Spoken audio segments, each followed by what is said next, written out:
Okay, guys, welcome back to the channel. What are we going to talk about today? Evel Knievel?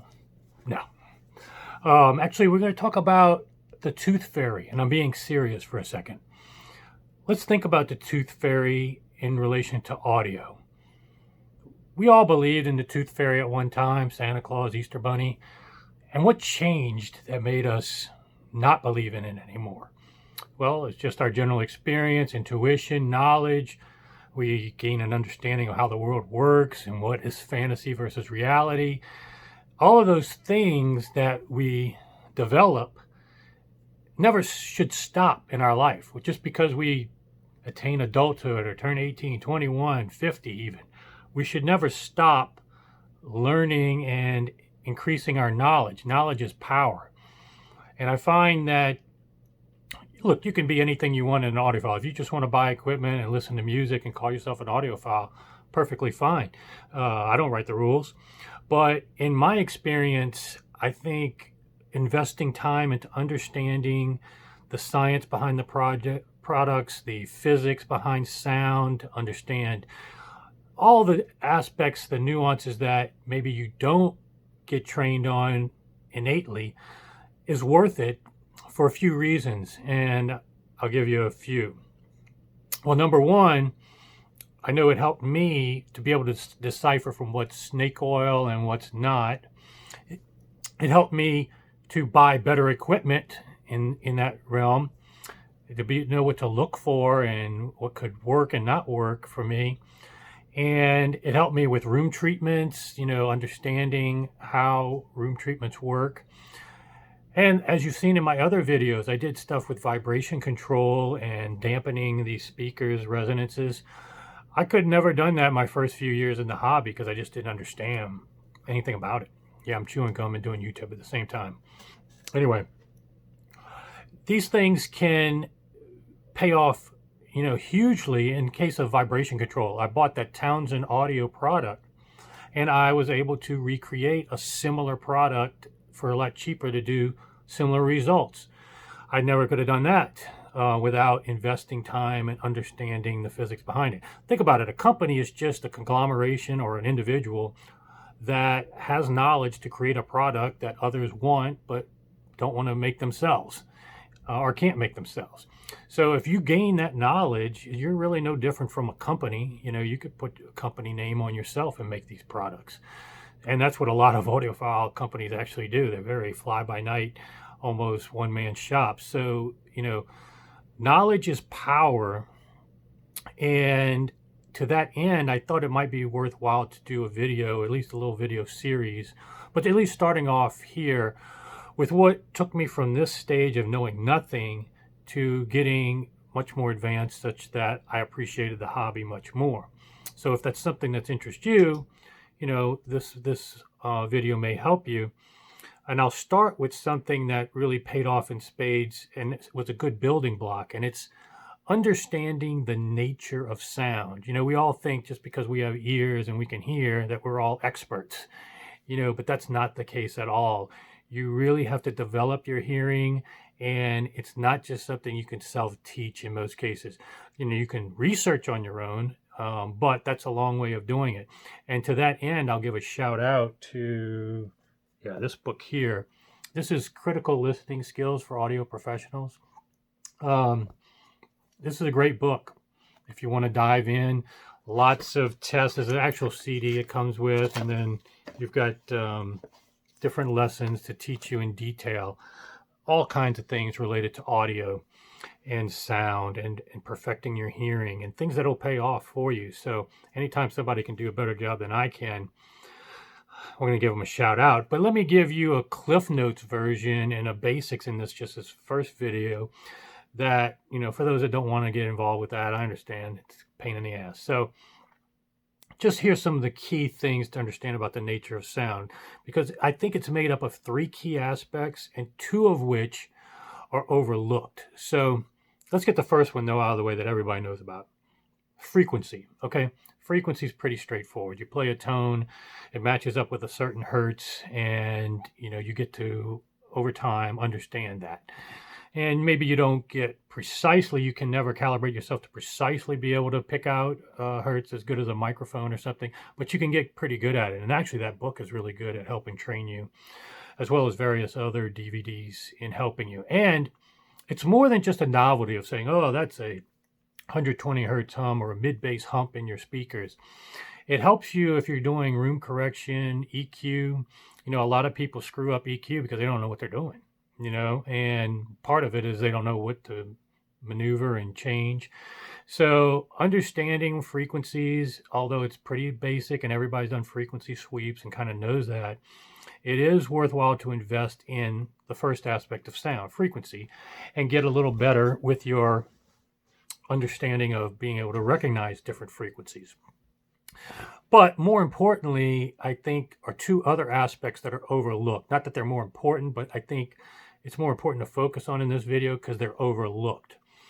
And the second one is the intensity of sound and how we listen logarithmically, and also our ears are constantly recalibrating for the noise floor that we're exposed to. And why is that important? Well, in terms of listening logarithmically, I would direct you to studying on how our ears work to get a better understanding there. I don't want to get into too much of the weeds, but we have a visceral impact to sound. We experience a visceral impact more than just the vibrating of the eardrum. And, you can, okay, let's say you're playing your favorite song and you're playing it at this level. It may not have much of a reaction to it at that level, but you put it up, all of a sudden you have goosebumps. You put it up higher, though, it may even be irritating. And to give a more extreme example, you go to a concert, you feel the visceral impact of bass and the loudness. Could be pleasing, could be annoying. You hear a horn from an 18-wheeler, you feel the visceral impact. I know when I lived in New Orleans, I go on the riverfront, you hear those paddle wheel boats playing the pipe organ, and you could actually feel the vibrations and such. So understanding the intensity and how we listen to that intensity and how our bodies and our opinions can change depending on the volume is important to keep in mind when you're evaluating stuff.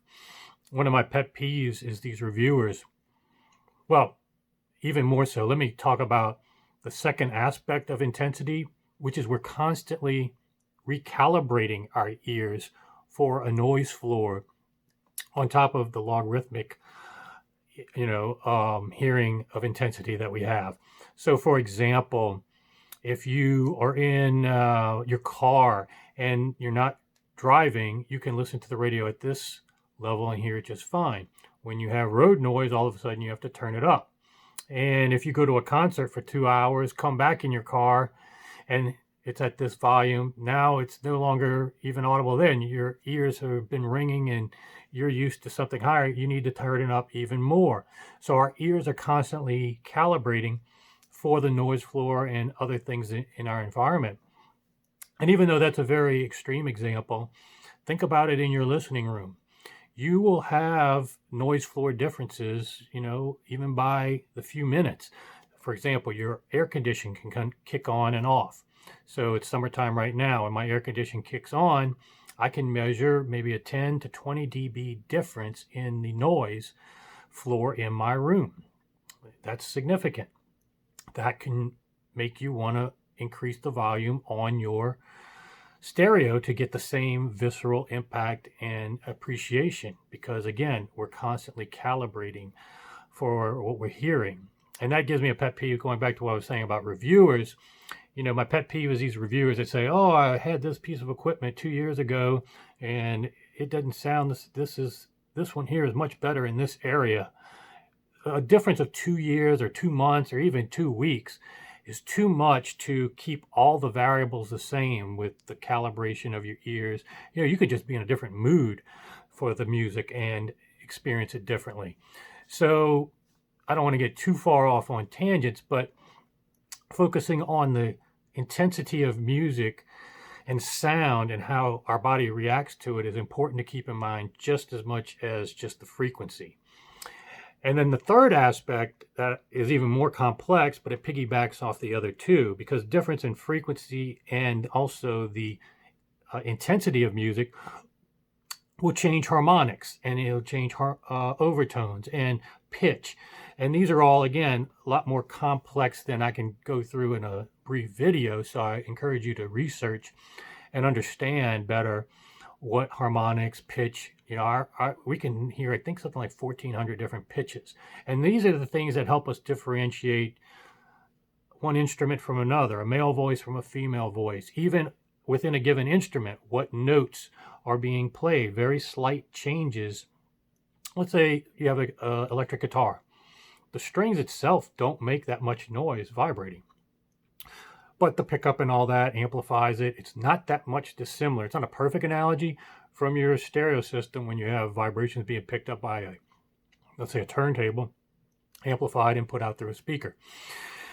Very small changes on an electric guitar can change the entire pitch and the entire notes and everything. Very small. It can make a big difference. And the intensity of that can make a big difference. And the harmonics and the overtone, everything is very complex and interrelated. And it all goes back to vibrations, which is why I spent quite a bit of time on vibration control and found it to be such a worthwhile thing to control, especially with speakers and things that do.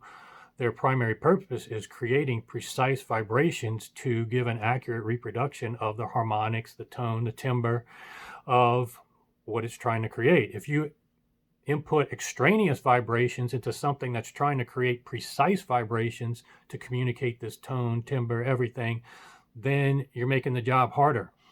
You may not be able to tell the difference, but theoretically and intuition-wise, it's better to not impact something that's trying to create precise vibrations that are formed in itself from precise vibrations, the instrument itself, and just very small changes in the notes, in the pressure and the resonances can change notes. So harmonics, timbre, pitch, these are all topics that you should understand as a third aspect of sound and really gain a better understanding of those things, more than just frequency and making sure you have a good frequency sweep. Those are things important, like I said, but the intensity of music and the harmonics, pitch, and timbre is things that you should invest some time in understanding, because it'll pay off in spades, not just with resonance and vibration control or controlling resonances on your speakers, but when we haven't even talked about sound waves, sound in your room and room treatments and all that stuff. All of this stuff of understanding sound better will pay off in spades. So again, this is just a first video. Hopefully I'll do some more if I get time to kind of take you through the steps that I went through in a Cliff Notes version. But seek out online or seek out books like this if you want to really dive in deep, and hopefully you'll find it as rewarding as I did.